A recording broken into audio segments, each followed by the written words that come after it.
É coisa de ditadura, o que sinaliza que pode vir chumbo grosso por aí. Gente, eles sentiram e eles sentiram muito. E eles estão muito incomodados com a articulação bem-sucedida da direita brasileira junto ao governo Trump. Bora aqui então entender essa história. Olha aqui comigo.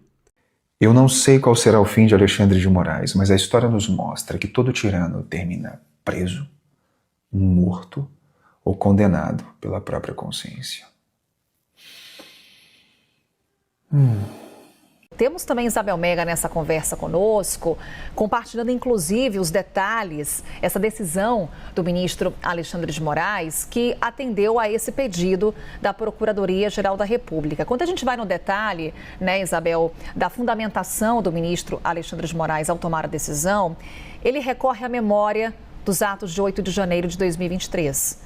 Fala em omissão de autoridades na época, lembrando que esses atos aconteceram justamente nesse local, na Praça dos Três Poderes, e cita inclusive Estados Unidos e o nazismo de Adolf Hitler.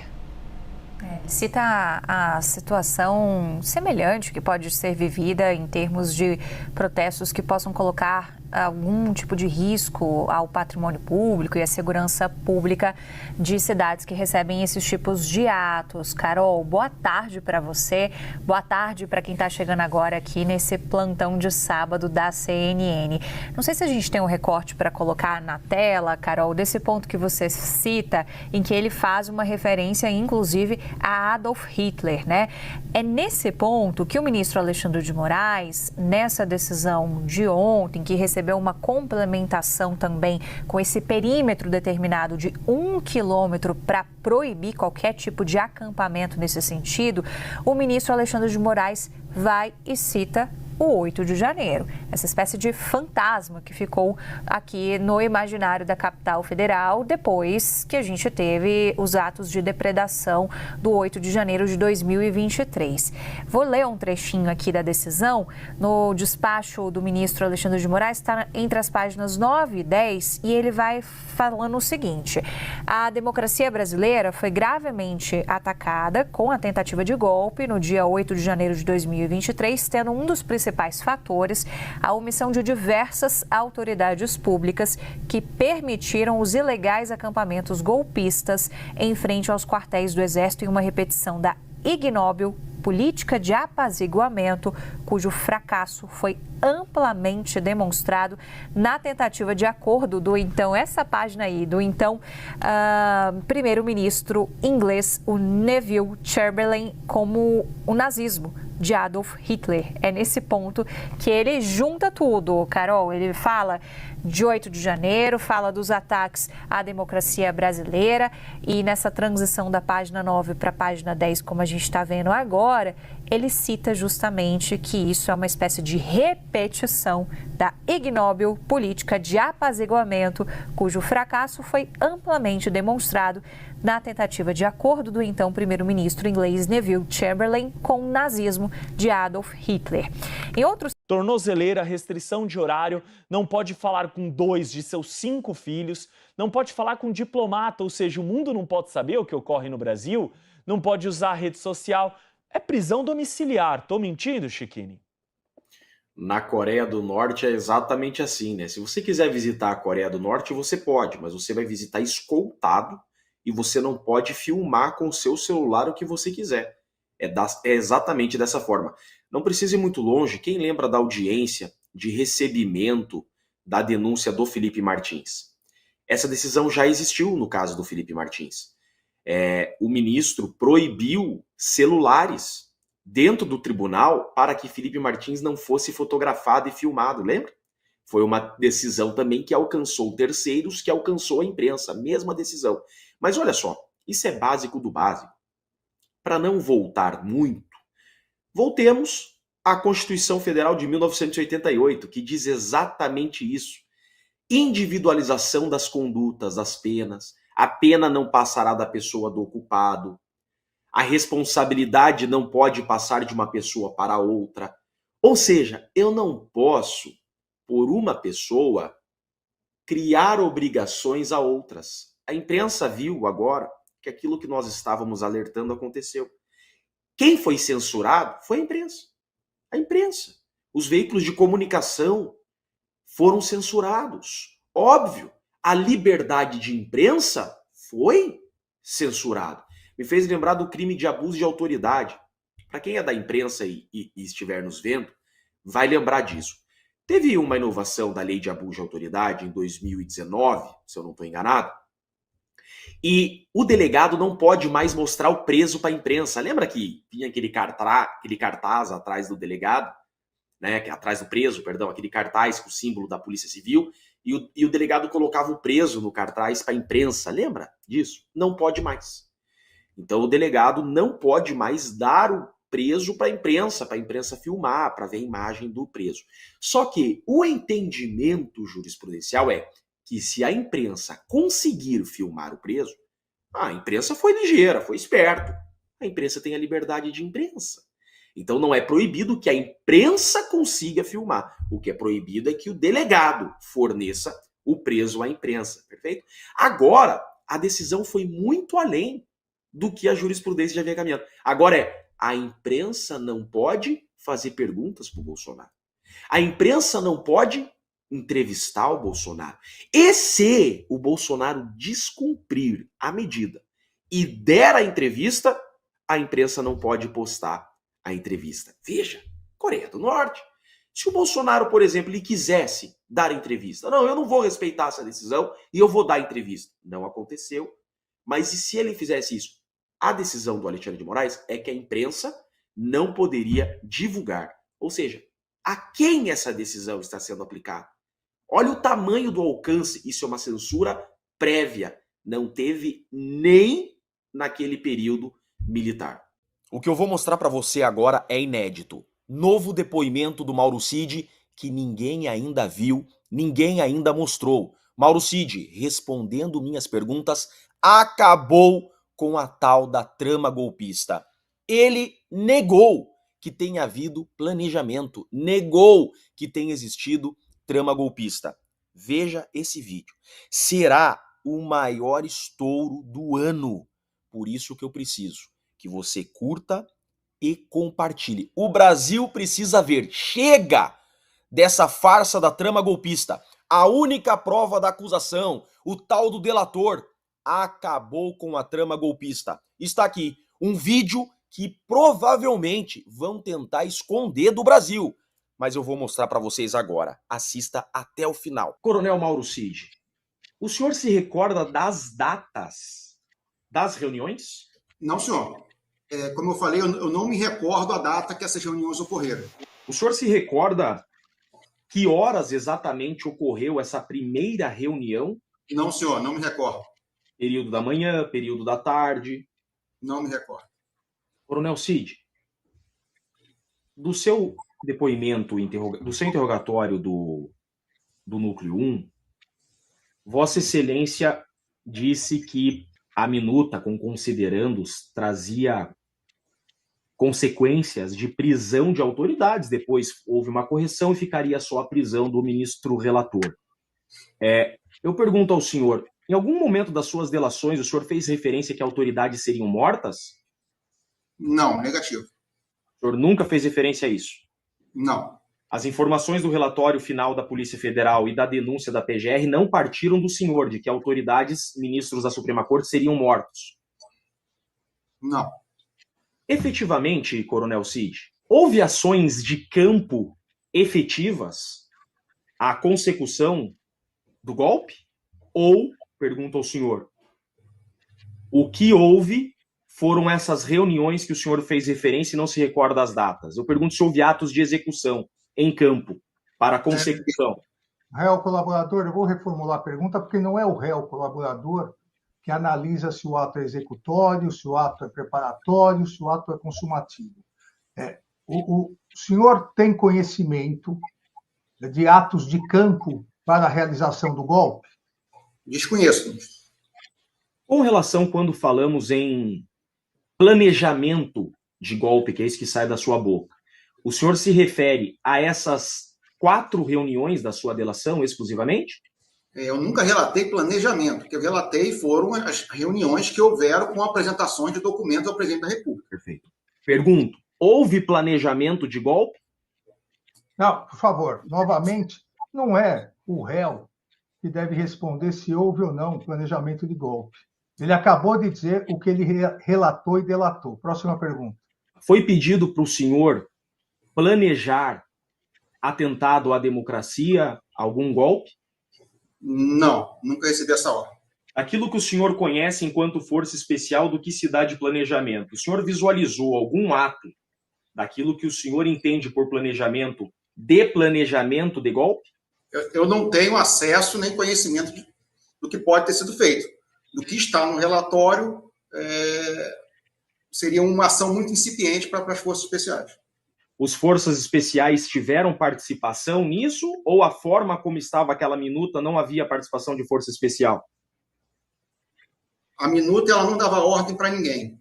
Ela não dava ordem nem para o exército, nem para instituição nenhuma. Eram simplesmente ações que deviam ser tomadas, mas não determinava quem faria cada coisa. Das reuniões que o senhor participou, o senhor presenciou alguma determinação de elaboração de plano de golpe? Não, senhor. Daquilo que o senhor conhece de planejamento, o senhor visualizou algum ato de planejamento de golpe? Não, senhor. Em algum momento houve alguma minuta assinada? Ou só discussão em DocX, em computador? Nunca vi.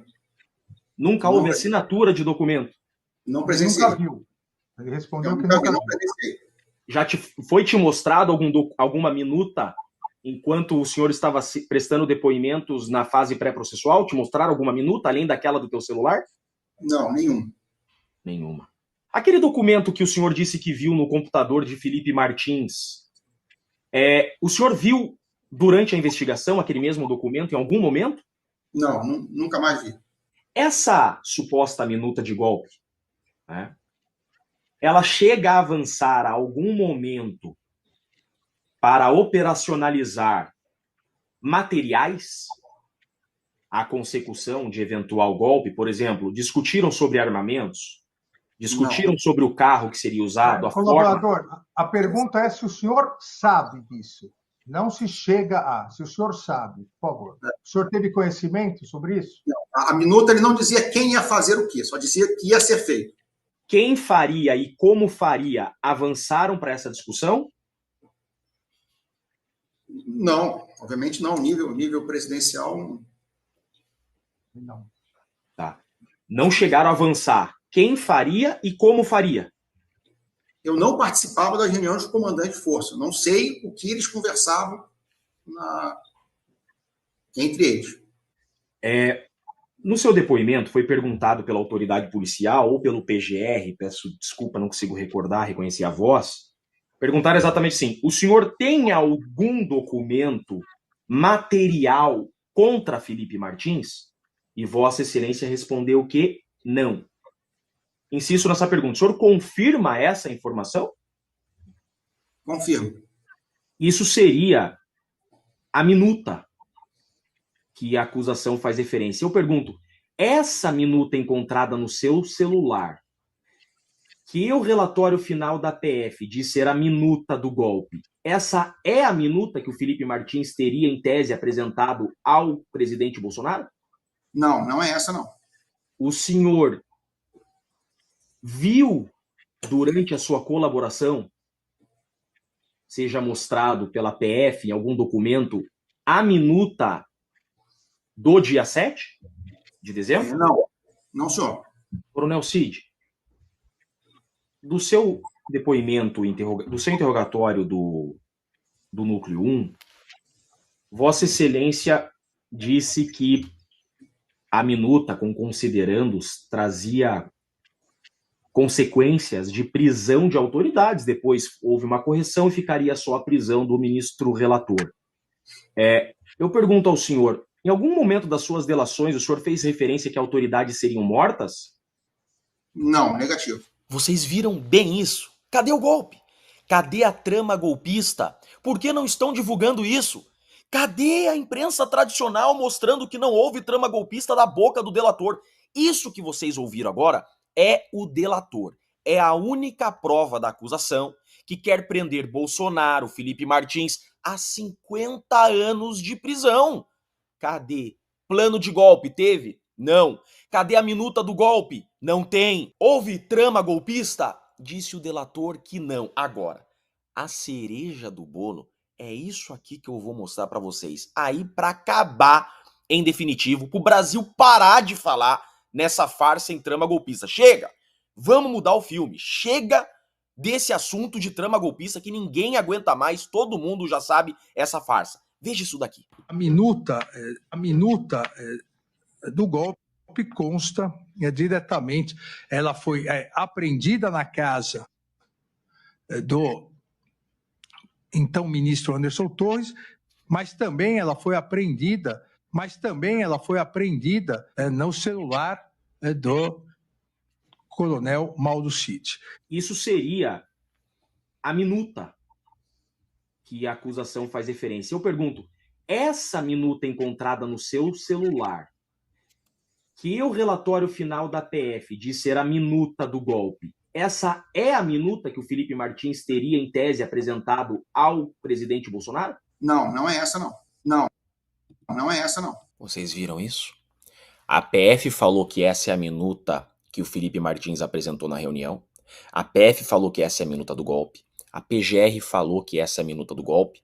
O ministro relator, na sessão de recebimento da denúncia, disse que essa é a minuta do golpe. Que essa, no celular do Mauro Cid, seria a minuta que o Felipe Martins teria apresentado a Bolsonaro e aos comandantes. Mauro Cid, em novo depoimento, inédito, que ninguém ainda te mostrou, e eu tô te mostrando aqui, disse que não, essa não é a minuta. Chega de trama golpista, acabou. É por isso que o Mauro Cid tomou 32 anos de prisão. Por quê? Porque ele acabou com a trama golpista. O Brasil precisa saber disso daqui. O Brasil precisa ver isso daqui. Por isso que eu estou escancarando a verdade. Estou escancarando esse último depoimento do Mauro Cid. Mauro Cid não fala mais. Esse aqui é o último depoimento do Mauro Cid, que ele acabou com essa farsa. Mauro Cid disse, não houve trama golpista. Compartilhe ao máximo esse vídeo. O Brasil agora tem que saber que isso tudo é uma grande farsa. O SBT entrevista o senador Flávio Bolsonaro em meio a esse momento tumultuado na política brasileira.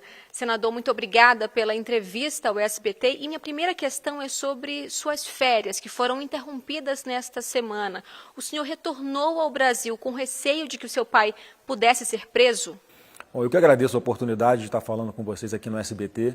Num primeiro momento, quando houve já a primeira arbitrariedade de colocar uma tornozeleira eletrônica no meu pai, eu, assim que possível, consegui falar com ele, me pareceu bastante tranquilo, e disse, olha, nesse primeiro momento não precisa voltar, porque inclusive está tendo uma mobilização, né, de parlamentares que estão aqui no Brasil, que estão retornando para Brasília, né, para me dar algum apoio, algum suporte.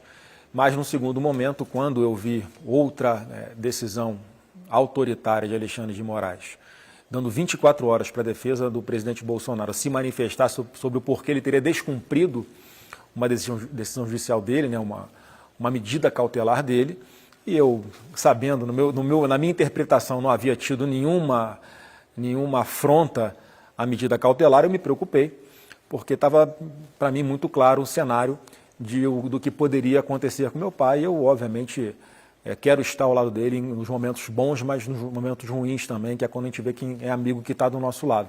Então, óbvio que isso me preocupou e eu retornei para o Brasil para estar com ele, né? E, obviamente, eu acho que isso faz parte até do papel de um filho, de, nesse momento, além de tudo, também dar um apoio moral para ele. E depois da decisão de ontem, dizendo que o ex-presidente poderia conceder entrevistas e também fazer discursos, ficou claro para vocês o limite dessa decisão? O seu pai pretende falar com a imprensa ou nesse momento não? Não, ficou muito claro para mim, pelo menos, que a censura está completamente avançada no nosso Brasil.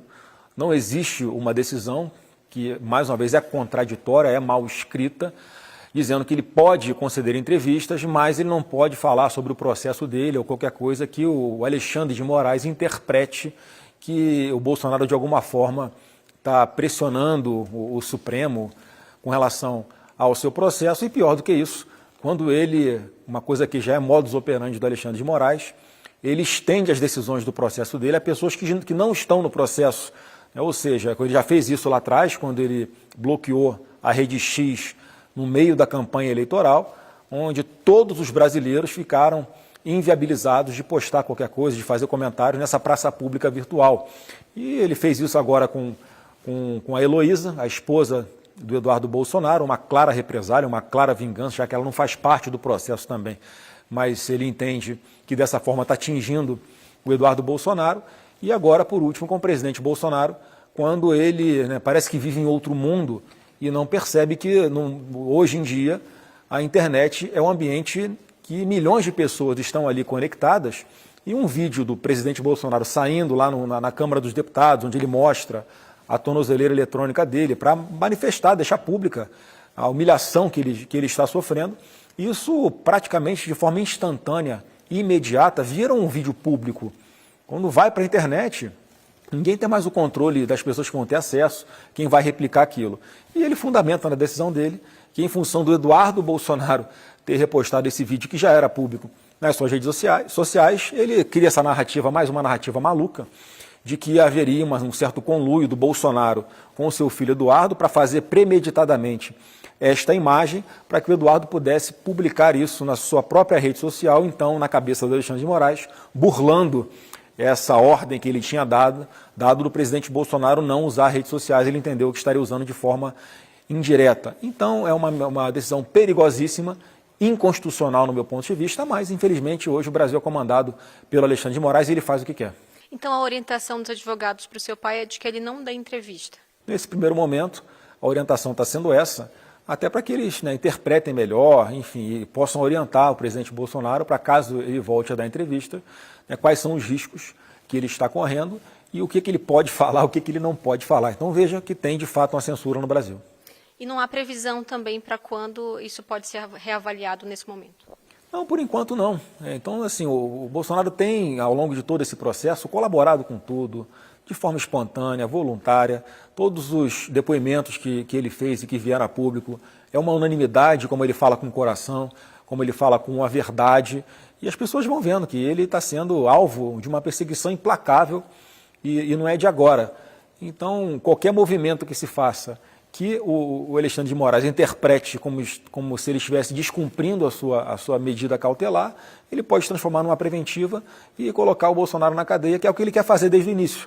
É um processo que muito antes de começar já está com a sentença pronta, isso está muito claro para todo mundo, ainda mais ele fazendo uma articulação em que aparentemente outros ministros do Supremo parece que obedecem a ele, Parece que o Supremo tem um dono, como se cada ministro do Supremo não fosse autônomo, não tivesse a sua independência e pudesse formar a sua própria convicção.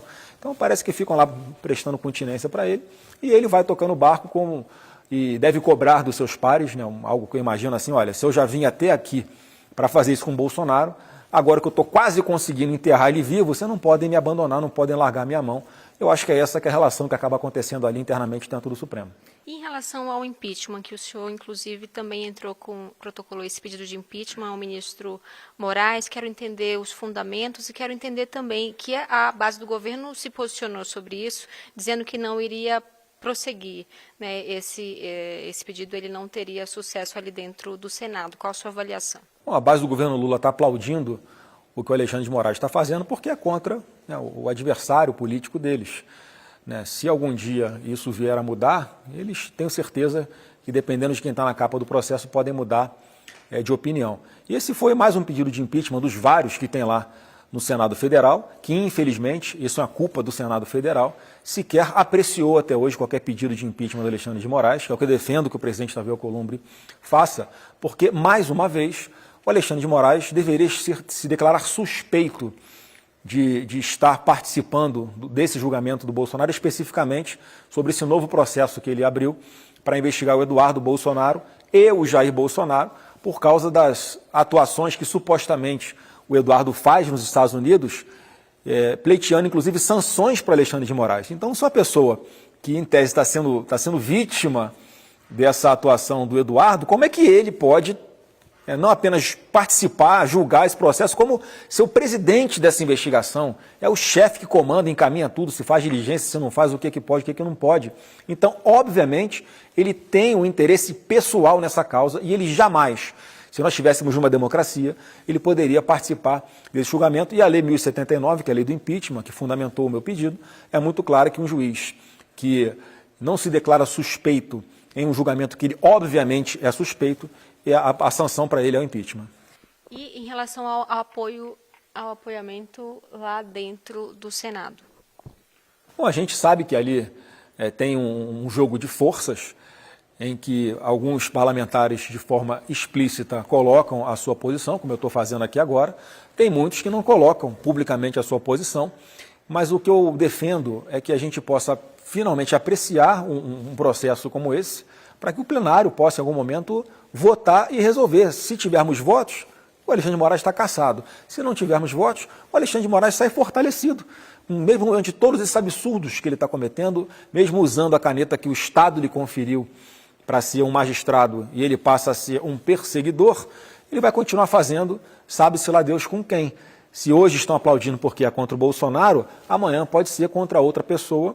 E o mundo dá volta muito rápido, isso pode acontecer. Portanto, eu defendo isso, que a gente possa ter a oportunidade, o Senado tirar de si essa responsabilidade, ou melhor, que o Senado tenha essa responsabilidade, mas que possa tirar de si essa culpa de o Brasil não voltar à normalidade, eu acho que muito em função dessa negativa do Senado em apreciar o impeachment do ministro Alexandre de Moraes. E ainda envolvendo o Congresso, a gente teve hoje até um posicionamento por parte do Eduardo, lá de Washington, em que ele fala em possíveis sanções ao presidente da Câmara e ao presidente também do Senado. É possível que venham essas sanções? O senhor tem estado em contato com seu irmão lá daqui do Brasil? Olha, o papel que o Eduardo está fazendo lá é um papel fundamental para a gente resgatar a democracia que foi sequestrada por Alexandre de Moraes aqui no Brasil. E o que ele faz é ser mais uma das pessoas que levam informação ao presidente Trump para que ele, que deve ouvir outras pessoas também, tome a sua decisão. Porque ele é o presidente da maior democracia do mundo. E, obviamente, ele tem pessoas qualificadas ao lado dele que podem levar as informações, podem fazer as análises de cenário para que o Trump tome a sua própria decisão. Então, se ele está entendendo que, neste momento, é necessário que haja essa taxação de 50%, e isso aqui é importante dizer, não é uma represália ao Brasil, ele está fazendo isso porque o próprio Alexandre de Moraes colocou no inquérito das fake news, o Elon Musk, ele bloqueou contas da Starlink para atingir a rede X, para atingir o Elon Musk. Então, o que o Alexandre de Moraes está fazendo, ultrapassando as fronteiras do Brasil e invadindo a soberania americana, ao perseguir cidadãos e empresas americanas, a lei de lá dá suporte para que o Trump tome esse tipo de medida, não apenas com relação a essa taxação, mas como medidas individuais, sancionatórias, para quem está cometendo esses abusos, essa perseguição a pessoas, quem está destruindo os direitos humanos aqui no Brasil, quem está colocando em ameaça a liberdade de expressão, para quem está colocando em ameaça também a liberdade de imprensa. Porque hoje, se você estivesse aqui entrevistando Jair Bolsonaro, você tem alguns temas que não poderiam ser tratados. Então, é um cerceamento do trabalho da imprensa também. Eu espero que haja uma unidade por parte de vocês para que isso cesse de uma vez por todas. E eu queria entender por que os nomes de Hugo Mota e Davi Alcolumbre entraram nisso. Devido a algum projeto, algum andamento ali dentro do Congresso Nacional? Qual seria a avaliação de propostas que deveriam, na avaliação de vocês, ter andamento? As propostas que já deveriam ter andamento, independente dessa situação que acontece hoje com os Estados Unidos, é a anistia ampla, geral e restrita, por exemplo, em que há ameaças do Alexandre de Moraes ao Congresso Nacional de que, se aprovar a anistia com esse texto que favoreça o Bolsonaro, eles vão declarar inconstitucional no dia seguinte. O marco legal, o marco civil da internet, que um artigo 19 dessa lei foi declarado inconstitucional pelo Supremo Tribunal Federal e, obviamente, é mais uma forma de você cercar e fazer um controle do que é discutido ou não na internet, nas redes sociais, o que, do nosso ponto de vista, é inconstitucional. Diversas questões que eles interferem em decisões do Congresso, como foi o Congresso derrubar o aumento de imposto do IOF, que o Lula criou, mais um imposto mais um avanço no bolso do trabalhador brasileiro. E numa canetada sozinho, Alexandre de Moraes revogou uma decisão de todo um Congresso.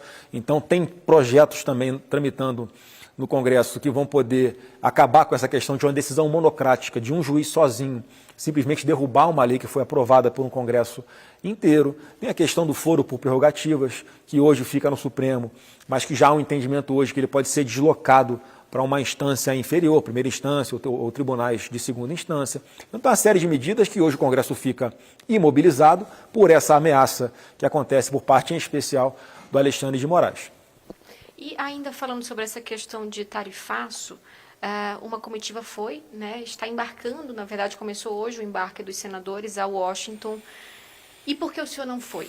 Olha, eu acho que alguns ali podem até estar bem intencionados, querem fazer gestos para algum segmento que eles representam, isso é legítimo, mas eu não vejo nenhum sentido nessa comitiva, ainda mais porque as portas da Casa Branca, as portas de negociação do governo Trump estão fechadas muito por culpa do Lula, por todas as agressões que ele promove contra os Estados Unidos, por tudo que ele fala de errado com relação ao próprio presidente Trump.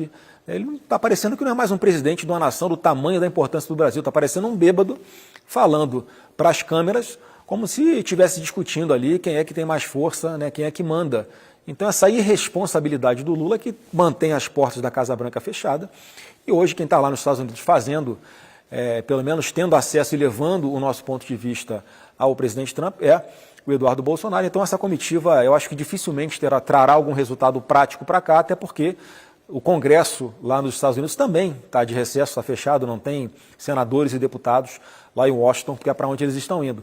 E o governo Lula só confessa publicamente a sua incompetência ao querer usar como desculpa o fato do trabalho que o Eduardo Bolsonaro faz lá para não ter acesso ao governo Trump. Então, isso só demonstra que o Lula se aproxima cada vez mais de ditaduras como o Irã, que o presidente Lula ele é convidado para a posse do ditador do Irã.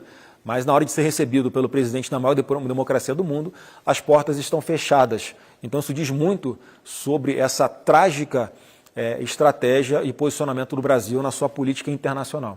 E em relação a essas medidas de Trump, qual, na avaliação de vocês, é o papel do seu irmão, o deputado Eduardo Bolsonaro? O papel dele é levar as informações, levar o nosso ponto de vista, que chegam para ele. Mais uma vez, o Eduardo Bolsonaro não manipula o Trump.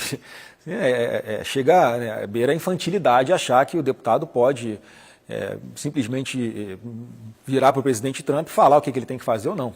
Isso aí, qualquer pessoa com 2 neurônios sabe que não acontece. Então o papel dele é levar a informação real, levar o nosso ponto de vista para que o Trump forme os seus juízos de valor e tome as medidas que ele acha que são cabíveis em defesa dos interesses dos Estados Unidos ou dos cidadãos americanos, das empresas americanas, e também levando em consideração a geopolítica hoje que existe do Brasil com o Lula se alinhando muito mais com a China, com ditaduras, do que promover e dar continuidade à boa relação que o Brasil sempre teve com os Estados Unidos. Então essa culpa é do Lula. E na avaliação também do senhor, o seu irmão não deve retornar ao Brasil mesmo? Olha, a gente tem que ser realista na prática. Olha como é que estão as coisas aqui no Brasil. Parlamentares têm medo de subir na tribuna da Câmara ou do Senado e fazer um discurso porque tem que medir as palavras para não se tornarem alvos também do Alexandre de Moraes. Então a gente não tem mais democracia plena no Brasil e todo mundo sabe que como o Alexandre de Moraes ele usa a caneta dele para promover vingança, ele deve estar com uma certa raiva do Eduardo. Se o Eduardo volta para cá, no mesmo dia ele nem sai do aeroporto e vai para casa, ele vai direto para o cárcere, porque esse é o modus operandi do Alexandre de Moraes. E é esse tipo de situação em que um país ele não pode ser governado por um juiz, que não teve votos para tomar decisões que ele tem tomado. Ele quer interferir no processo eleitoral, ele quer deixar o Bolsonaro fora das urnas em 2026, ele quer afrontar e dificultar a vida de qualquer potencial candidato ao Senado que nós vamos ter por todo o Brasil, porque ele tem medo de um cenário em 2027 em que a maioria seja a favor do impeachment dele. Então não adianta que ele não vai conseguir controlar um país com a sua caneta e em função do que ele está fazendo, o Brasil está cada vez mais isolado e a democracia cada vez mais ameaçada. Na sua avaliação, existe uma saída para esse tarifaço a partir de 1º de agosto e qual seria? Não, a saída está simples, a gente voltar à normalidade aqui no Brasil. Vamos fazer anistia ampla, geral e restrita, vamos rever na nossa legislação, na Constituição Federal, a questão da liberdade de expressão e liberdade de imprensa, vamos preservar isso que é sagrado numa democracia e vamos fazer uma eleição com Jair Bolsonaro nas urnas em 2026, porque o PT está tão apavorado com o tamanho e a força do Bolsonaro que quer tirar ele no tapetão, na caneta, porque sabe que no voto não vai dar para eles. Então a saída seria, em especial, também essa questão das urnas? Não, mas não digo das urnas nesse momento. Eu digo de o presidente Bolsonaro poder disputar a eleição. Porque eles claramente tornaram o Bolsonaro inelegível em decisões completamente manipuladas, em processos que foram fabricados ali, com interpretações completamente distorcidas da legislação, para tirar ele do jogo político. Então isso não é justo. Eu acho que o Trump olha para cá e não quer esperar que a gente chegue no nível de virar uma Venezuela, onde toda a oposição ao governo do Maduro estão inelegíveis, ou estão presos, ou foram assassinados. É assim que se fez lá. Então eu imagino que a gente não tem que esperar chegar nesse ponto aqui no Brasil também, e muita gente acha que isso nunca vai acontecer com o Brasil. Uma pergunta lá para os venezuelanos, se eles esperavam que algum dia a Venezuela ia estar desse jeito, se eles tivessem a oportunidade de voltar no tempo e lutar pela liberdade, lutar pelo seu país, se eles não voltariam no tempo para fazer isso, para evitar que tivessem que deixar o país que amam, para que tivessem que evitar de sair de suas casas e fugir aqui para o Brasil por causa da fome, por causa da opressão que existe naquele país. Então essas coisas a gente acha que nunca vai acontecer com a gente, mas o Brasil está claramente nos mesmos passos da Venezuela e a gente tem que lutar enquanto há tempo, enquanto a gente ainda tem força para lutar pelo nosso Brasil.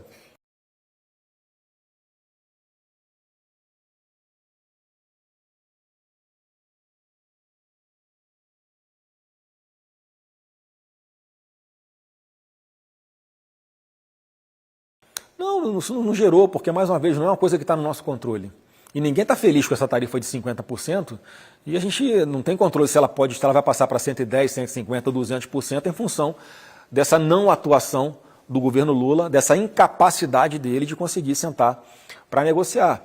Então, a sugestão que eu dou aos empresários é que se sintam aí afetados por isso também, que busquem, por intermédio dos relacionamentos que vocês têm, integrantes do Supremo, próprio presidente da República, lideranças no Congresso Nacional, porque dessa forma que a gente vai conseguir ter autorização, olha como nós não estamos numa democracia, né? Ter autorização do Alexandre de Moraes para que o Congresso volte a funcionar e cumprir com as suas obrigações constitucionais, aprovando essas matérias que eu falei aqui agora. Para a gente já se encaminhando para o final, senador, voltando um pouco à questão das matérias que na avaliação de vocês precisam passar no Senado. Quero entender se na sua avaliação há chances reais de sanção aos presidentes da Câmara e do Senado e quais matérias na avaliação de vocês deveriam avançar ainda neste ano, né, em 2025, antes das eleições do ano que vem. Olha, mais uma vez, a gente não tem controle sobre, né, quem é que está ali na linha de medidas que o presidente Trump possa tomar. E eu estou defendendo que a solução não está lá fora, nos Estados Unidos, a solução está aqui no Brasil.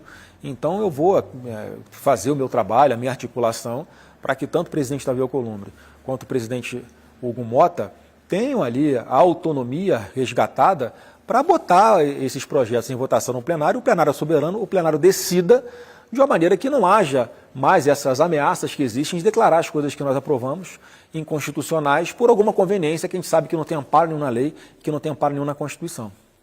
Senador Flávio Bolsonaro, o SBT agradece muito a sua entrevista aqui aos nossos canais, às nossas plataformas de comunicação. Muito obrigada a você também que nos acompanhou até agora e também deixo aberto aqui, né, as suas considerações finais para quem nos acompanha.